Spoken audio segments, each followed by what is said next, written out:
નમસ્તે. ભારતમાં દર વર્ષે 23 માર્ચે શહીદ દિવસ ઉજવવામાં આવે છે. 23 માર્ચ 1931ની મધ્યરાત્રિએ બ્રિટિશ હુકુમતે ભારતના ત્રણેય ક્રાંતિકારીઓને વીર સપૂત ભગતસિંહજી, સુખદેવજી અને રાજગુરુજીને ફાંસી આપી હતી. શહીદ દિવસ તરીકે ઓળખાતા આ દિવસને ભારતીય ઇતિહાસમાં કાળો દિવસ મનાવવામાં આવે છે. પરંતુ આઝાદીની લડાઈ માટે પોતાનું બલિદાન આપનારા આ વીર આપણા આદર્શો છે. આ ત્રણેય ક્રાંતિકારીઓના બલિદાનને શ્રદ્ધાંજલિ આપવા માટે જ શહીદ દિવસ ઉજવવામાં આવે છે.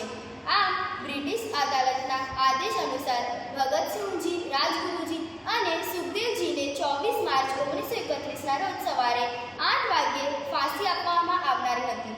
પરંતુ 23 માર્ચ 1931ના રોજ આ ત્રણેય ક્રાંતિકારીઓને મોડી સાંજે 7 વાગ્યાની આસપાસ ફાંસી આપવામાં આવી હતી અને તેમના નશ્વર દેહ તેમના પરિવારને સોંપવાના બદલે સતલજ નદીના કિનારે અગ્નિ સંસ્કાર કરી દેવામાં આવ્યા હતા.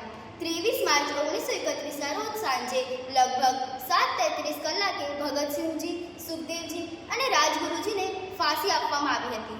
જ્યારે ભગતસિંહજીને તેમની છેલ્લી ઈચ્છા પૂછવામાં આવી ત્યારે તેમણે રશિયન સામ્યવાદી ક્રાંતિકારી લેનિનનું જીવનચરિત્ર વાંચવાની વિનંતી કરી.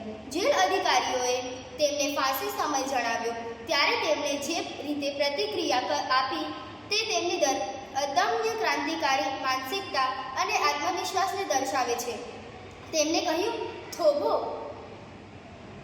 પહેલા એક ક્રાંતિકારીને બીજા ક્રાંતિકારી સાથે મળવા દો. પછી તેમને પુસ્તક છત પર ફેંક્યું હતું અને કહ્યું, ઠીક છે, હવે ચાલો. ભગતસિંહજીએ, સુખદેવજીએ અને રાજગુરુજીએ ભારતીય સ્વતંત્રતા સંગ્રામમાં પોતાનો જીવ જોખમમાં મૂક્યો અને સાબિત કર્યું કે તેઓ કોઈ પણ કિંમત દેશની સ્વતંત્રતા માટે લડવા તૈયાર છે. શહીદ દિવસ તરીકે ઉજવાતો હેતુ તેમના બલિદાનને યાદ કરવાનો અને તેમનું સન્માન કરવાનો છે. આ દિવસ બ્રિટિશ સામ્રાજ્ય સાથે લડનારા સ્વાતંત્ર્ય સેનાઓના યાદ કરવાનો પ્રસંગ છે. નવી પેઢી તેમના સંઘર્ષ અને શહીદોનો આદર્શોથી પ્રેરિત કરવા માટે શહીદ દિવસ ભારતમાં મનાવવામાં આવે છે. બિહામણું હશે એ દ્રશ્ય કેટલું કે કોઈ ના જાણી શક્યા. વિખેરાઈને પડ્યા હતા શરીરના ટુકડે ટુકડા અને કોઈ સમેટી ના શક્યા. શું સમજશો તમે પોતાના ખોવાનો દર? એ માતા પિતાનું વિચારો જે શહીદ પુત્રને વળગી પણ નહીં શક્યા હોય. જય હિન્દ. નમસ્તે.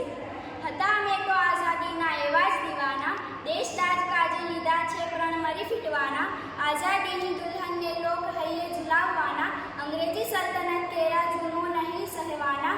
હતો હું ભગત પણ નહીં ખ્વાબ પૂજાવવાના, છું સુખદેવ નહીં દિવસો સુખ ભોગવનારા, છું રાજગુરુ પણ ઓરતા છે જંગે ચડવાના, ખેલીશું જંગ એવો કે સલ્તનતને ધ્રુજાવવાના, ઇન્કિલાબ જિંદાબાદનો એક નારો બજાવનારા, વંદે માતરમના કોમી નારે શહીદી વહોવનારા.